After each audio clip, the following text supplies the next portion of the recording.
Hey, Tony DeWitt here, Missouri Appellate Attorney. I'm retired, and this is not legal advice. Everything I say is simply commenting on the law, and this will be what we're commenting on today.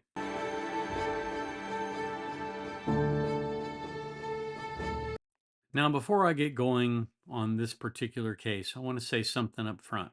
If you know somebody who has an alcohol abuse problem or any kind of a substance abuse problem, talk to them, try and get them some help.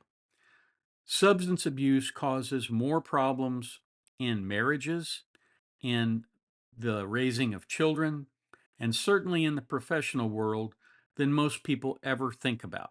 I'm an adult child of an alcoholic. My mom had very, very bad alcoholism until I was probably 16 years old. She didn't spend too many nights sober, but eventually she was able to break free of that.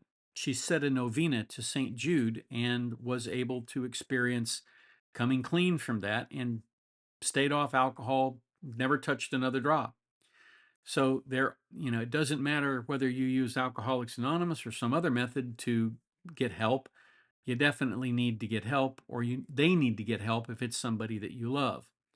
And I would also point out that if you have somebody in your family who has an alcohol problem, you may need to go get counseling as much as they do, because sometimes that creates a codependent relationship, and you have to be careful about that. Now, you're probably wondering why that comes at the front of this. Well, that comes at the front of this because this is a story about how a lawyer allowed his substance abuse issues to just almost wreck his legal career. And I'm not sure that he hasn't completely wrecked it, but at least at this point, he still has a little bit of grace. So let's talk about the case of Frederick Shearhouse Bergen Jr.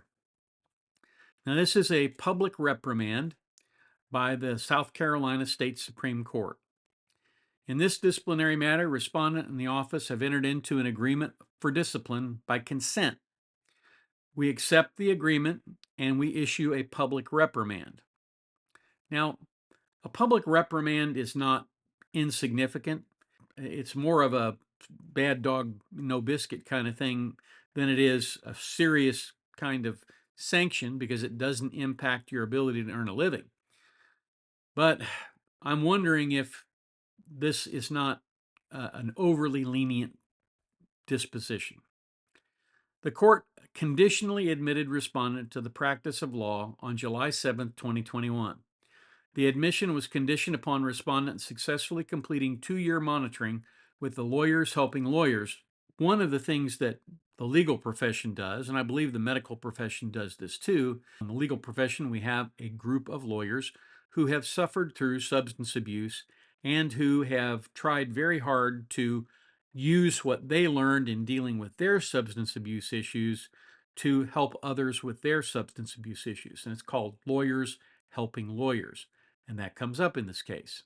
The court conditionally admitted respondent to the practice of law July 7, 2021. His admission was conditioned on a 2-year monitoring contract with Lawyers Helping Lawyers. Now, among other items, the LHL contract required respondent to totally refrain from the use of all mood-altering substances, including alcohol. Respondent suffered 4 alcohol relapses between October 2021 and January 2022.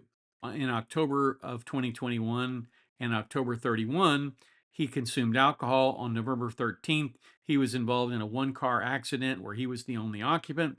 He was charged with DUI and failure to wear a seatbelt, and it was reduced. The DUI charge was reduced to reckless driving, and upon pleading guilty, respondent was sentenced to 12 months of probation. And the footnote says the respondent's probation was terminated early in November of 2022.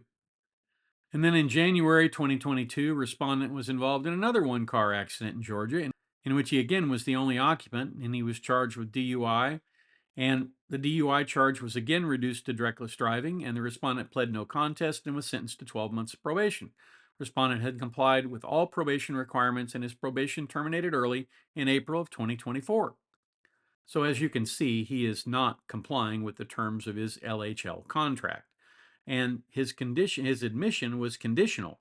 He had to comply with that contract or his admission could be revoked, and he clearly wasn't doing that. The contract also required respondent to immediately notify his monitor in the event he used mood-altering substances. However, he failed to report his October 2021 relapses, and he did report his 2021 and January 22 relapses and car accidents and criminal charges to his LHL monitor within 2 days. Respondent also reported his October alcohol relapses to the Commission on Lawyer Conduct and the court's Office of Bar Admissions approximately 6 weeks after the relapses, and his DUIs within 2 days of those incidents. On April 28, 2022, the court placed a respondent on interim suspension due to violating his contract, in addition to a 2-week stay at an inpatient treatment facility in November of 2021. Respondent admitted himself into the Hanley Center Counseling Rehabilitative Facility in January of 2022, and he remained there for 2 months in an intensive rehabilitative program. Once discharged, he immediately engaged in outpatient clinical rehab, and he continues to receive it. So he's trying to rectify his problems. On May 1, 2024, the court granted respondent's motion to lift his interim suspension, and he was reinstated to the practice of law. Respondent admits that his conduct as set forth above violated the following provisions of rules of professional conduct and prohibiting him from knowingly disobeying an obligation under the rules of the tribunal, prohibiting a lawyer from committing a criminal act that reflects adversely on the lawyer's honesty, and he admits that his misconduct constitutes grounds for discipline, and essentially they agree to give him a public reprimand. But I want to go back here a little bit. There is a principle called recidivism. And of course, recidivism means essentially going back and committing the same crime again. This is one of those situations, and alcohol is frequently involved in some level of recidivism. When he had the first accident, they pleaded the DUI down to reckless driving. Now, that may have been because they couldn't prove the DUI. I don't know. A lot of times when you get involved in an accident and it's not discovered within enough time to actually get a blood alcohol level out of your body, either through a breathalyzer or perhaps through a blood draw, a lot of times they lose the ability to gain a criminal conviction on that charge. And so, as a result, they will plead it down to something like reckless driving. But then, when he did it again, the second time, unbelievably, they pleaded it down again. They let him off the hook. It has been my experience in my personal life dealing with people who are alcoholics that they only get help when they finally realize, hey, they've hit rock bottom, they can't go any lower, it's time to climb up out of the hole. That's when they want help, that's when they get help. And sadly, some people never get to that point. Now, the court here followed the recommendation, and the recommendation was appropriate under the ABA standards. I think probably I would have been inclined to perhaps go at least with a 30-day suspension to sort of give this gentleman a swat across the hind end, so to speak. That's not what happened, and I can't say that the South Carolina Supreme Court did a bad thing here.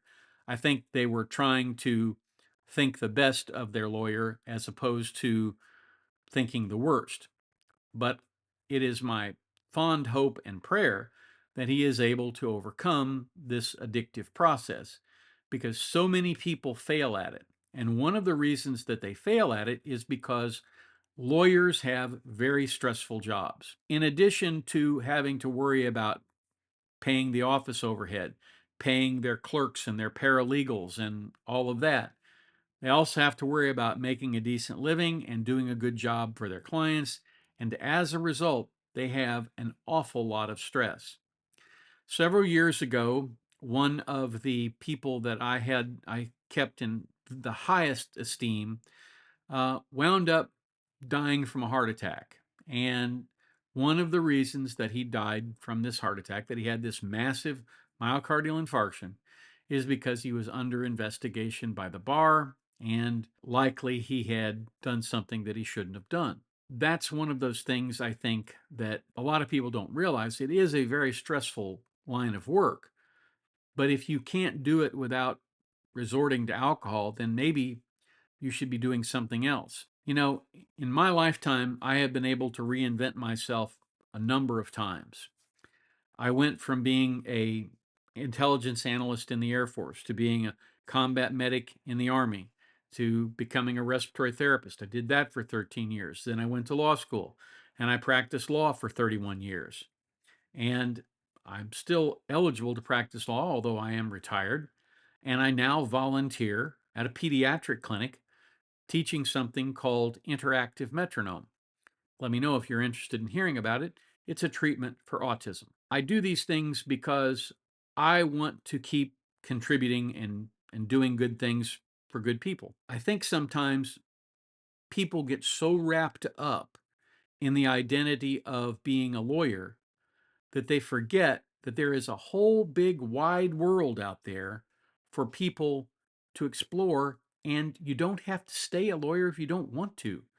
If it's too much for you, if it's going to wreck your life, ruin your marriage, and destroy your children, then for heaven's sakes, go find something else to do. Unfortunately, a lot of people never get that message. And that, I think, is the real shame. Again, if you know somebody who has a substance abuse problem, reach out to them. Tell them that there's help available. And they probably aren't going to appreciate that, but you'll still be doing the right thing. So that's what I have for you today. Thank you so much for watching. If you have any comments, drop them in the comments down below. Like, share, subscribe. You can email me at the address above.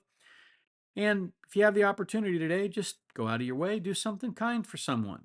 Send somebody you haven't seen in 10 years a hello card. Send them a postcard. Just, thinking of you. Somebody from high school, maybe. Something like that. It is amazing how just doing one kind thing can really make somebody else's day. As I've heard many people say, there are a lot of people out there fighting battles that you know nothing about. And sometimes a kind word from a friend means an awful lot. I know that because I get kind words in my comments section all the time, and I appreciate them very much. All right, that's what I have for you. Come on back tomorrow, catch me down here at the beach, and we'll talk about something else.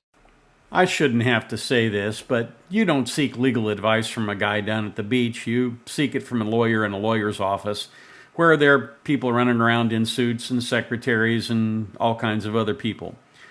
I'm just a YouTuber. I'm a retired attorney at this point, and although I retain my license to practice in the state of Missouri, I am not here dispensing legal advice. I'm just offering general content on the law. And here are some videos that YouTube thinks you may enjoy.